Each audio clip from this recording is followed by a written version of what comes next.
শালা রাজাকার রাজাকার শালা শালা ও শালা রাজাকার কাকা ও শালা রাজাকার কাকা রাজাকার আমি বলতেছি ও শালা রাজাকার কাকা তোরে যে কিভাবে কিভাবে মারতে ইচ্ছা করতেছে রে রেফারি আর একবারের জন্য কাহিনী করেন না তোর নামে যদি এখন কেস করি নে যা করগা অশ্রুসিক্ত নয়নে মাঠ থেকে বিদায় নিচ্ছে লিজেন্ড অ্যাঞ্জেল ডি মারিয়া খেলে ফেললো তার জীবনের শেষ ম্যাচটি মেসির মুখে আবারও হাসি এ রেফারি কাকা বল ধরেন সময় তো শেষ হয়ে গেছে কাকা তো উরাজে যত সময় নাটক করলো সেই সময়টা আমাকে ব্যাক দিবি না আর একটু খেলতে হবে বাবা ভাই আমরা আরো 1 মিনিট পাবো ভাই ওরা শুয়ে বসে সময় নষ্ট করেছে ভাই বল ফেলান মাটিতে বল ফেলান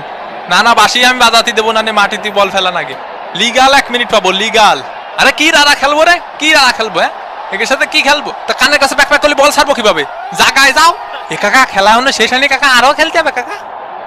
এই নে খেললাম আই এ আমার পানির বোতলে কিটা মুখ লাগায় পানি খাচ্ছে এই কিটা রে কিটা কু কু কু কু কু কু কু ম্যাচ হেরে কিরাম লাগতেছে ভাই আপনার ম্যাচ হেরে আর কিরাম লাগবে ভালো লাগা তার কথা না আমাকে সাথে অন্যায় হয়েছে অবিচার হয়েছে আজকে সারা রাজাকারের জন্য ম্যাচ জিততে পারলাম না কোটা পদ্ধতি থাকলে একদম বইরে দিতাম বলিভিয়ার প্লেয়াররা যে আপনাদেরকে রাজাকার বলতেছে নিয়ে আপনাদের মতামত কি এখন তো আমরা সবাই রাজাকার সেটা কোনো বিষয় না ভদ্র সেলিব্রেশন করেছি মেয়েরা ডুনে কাকে